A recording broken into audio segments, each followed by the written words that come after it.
Grabe mga kaparing, ganito pala magalit si Mayor Vico. Panoorin natin.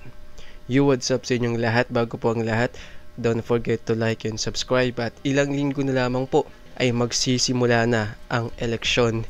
At malaki po ang pag-asa natin na mananalo muli sa pangatlong pagkakataon si Mayor Vico. Wala pong duda doon. Kung ang pagbabasehan po natin ang Kalye survey, wala pong duda. Majority po, panalo na si Mayor Vico. Huwag ko tayo magpapaniwala sa mga peking survey na lumalabas sa mga Facebook page. Huwag ko tayong maniniwala sa mga ganyan. Karamihan po ng mga ganyan, mga peke, mga ginawa lang ng kung sino-sino para palabasin na panalo yung kanilang mga kandidato. Maniwala po tayo sa mga lihitimong gumagawa po talaga ng survey, gaya po ng Kalye survey. May idea na ba kayo kung paano magalit ang isang Mayor Vico? Diba kasi nasanay tayo na makita si Mayor Vico na laging nakangiti, nakikipagtawanan, nakikipagkwentuhan, nakikipagkulitan. Pero ang magalit, bihira lamang po mangyari yun. Na makita natin na galit si Mayor Vico. Hindi lang po ito simpleng galit As in sobrang galit na galit po si Mayor Vico. Dahil po sa ginawa ng isang kapitan. Eto, panoorin po natin. Partida galit na yan pero pogi pa rin. Diba? Gumalang siya sa otoridad. Galangin niya yung mga tao natin sa TPMO, galangin niya ang local government of Pasig. Nag-init ang ulo at naggalit si Mayor Vico Sotto matapos makarating sa kanya ang report ng ginawa ng bagong halal na kapitan ng Barangay de la Paz. Sinabi umano ni Chairman-elect Acaw Romualdez na kailangan muna siyang timbrehan ng TPMO. Actually, hindi ko to nabalitaan. Hindi pa kasi ako masyadong nakikipag-update noon kay Mayor Vico kung anong nangyayari sa kanya. Pero sa Barangay de la Paz pala ito nangyari dati. At yung kapitan na nabanggit po ay ang kapitan din po namin sa kasalukuyan. So matagal-tagal na rin po. Ng Traffic and Parking Management Office sa operasyon na gagawin sa kanilang barangay at sinugod pa umano nito ang mga enforcer. Diin ni Mayor, hindi uubra ang walang respeto sa mga kawani ng gobyerno at sa lokal na pamahalaan.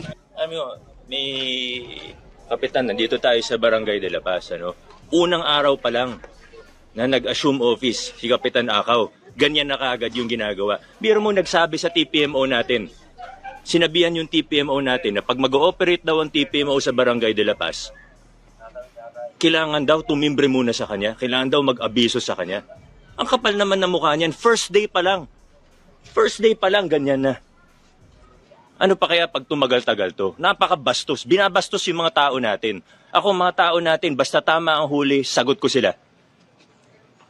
Ako, hindi politika pinag-uusapan na. Ganyan katibay ang isang Mayor Vico. Talagang sasanggain ka, no? Kapag alam niya nasa tama yung kanya mga tauhan, lagi pong nasa likod si Mayor Vico, hindi niya pababayaan yung kanya mga tao na gumagawa lamang po ng mga tungkulin nila, ng mga trabaho nila. Okay, sa mga hindi po pamilyar, si Kapitan Acaw ay ilang beses na rin pong nanungkulan yan dito sa amin sa Barangay de la Paz. Ngayon ko lang nalaman na nagkaroon pala ng alitan sa pagitan ni Mayor Vico at ng aming kapitan. I guess parang nung nakaraang eleksyon po yata ito sa de la Paz. Hindi pa kasi tayo gaano nakikipag-update tungkol kay Mayor Vico dati. So ngayon lang tayo nagka-interest na malaman yung mga nangyayari kay Mayor Vico araw-araw. Kaya ito, nalaman natin na nagkaroon pala ng matinding alitan sa pagitan po ni Kapitan Acaw, ng aming kapitan dito po sa De La Paz at kay Mayor Vico. Tuloy natin.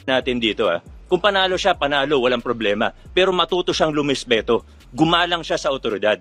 Galangin niya yung mga tao natin sa Okay, so dagdag ko lamang po. Si Kapitan Acaw ay hindi ho si Mayor Vico ang sinusuportahan. Siya po ay Team Sara.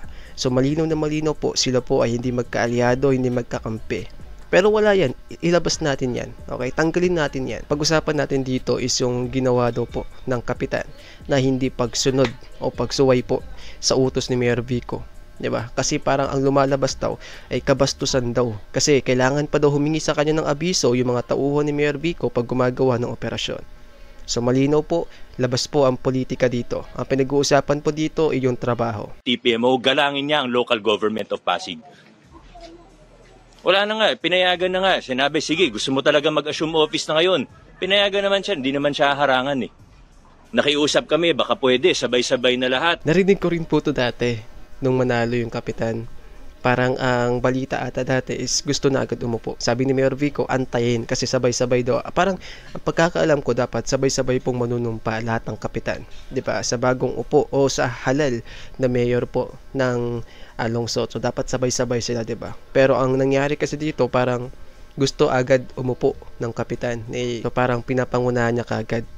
Pero okay lang yun. Sige, yaan natin. Sabi ni Mayor Vico, pinapayagan ka namin. Pero ito, kabastusan naman daw yung ginagawa niya. Sabi ni Mayor Vico. Sa 20, sabay-sabay na. Di ba yun ang pakiusap sa lahat? Lahat, 29 barangays, pumayag. Okay, sige. Siya lang talaga ayaw. O di okay lang, karapatan niya yun.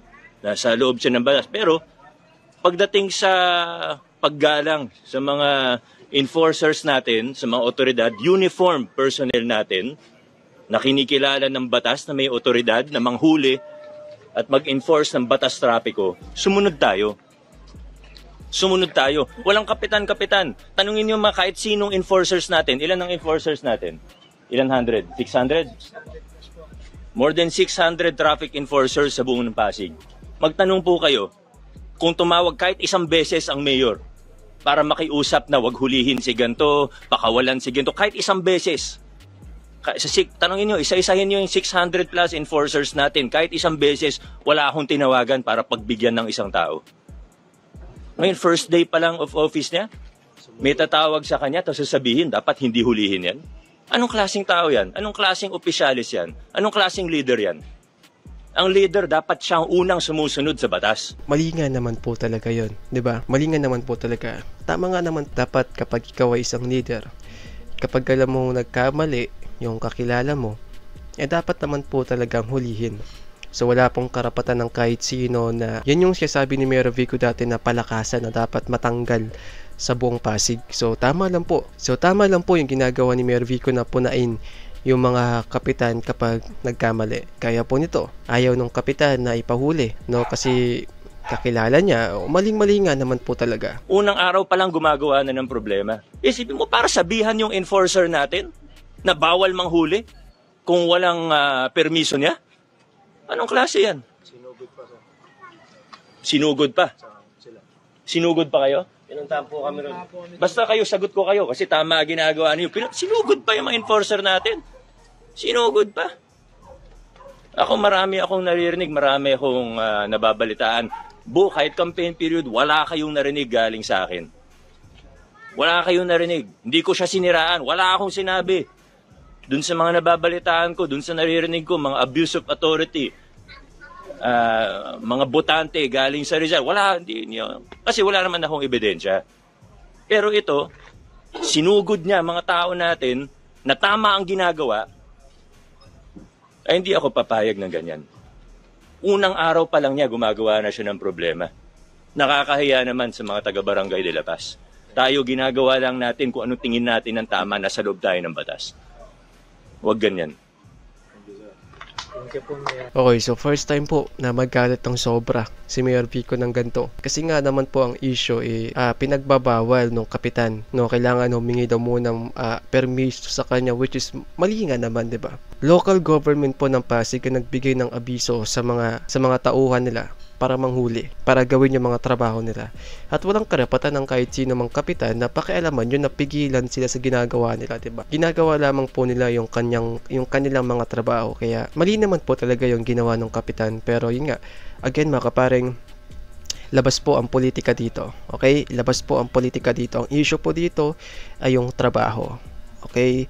Wala pong kinalaman dito yung politika na porket hindi sila magkaalyado, ganto ganyan.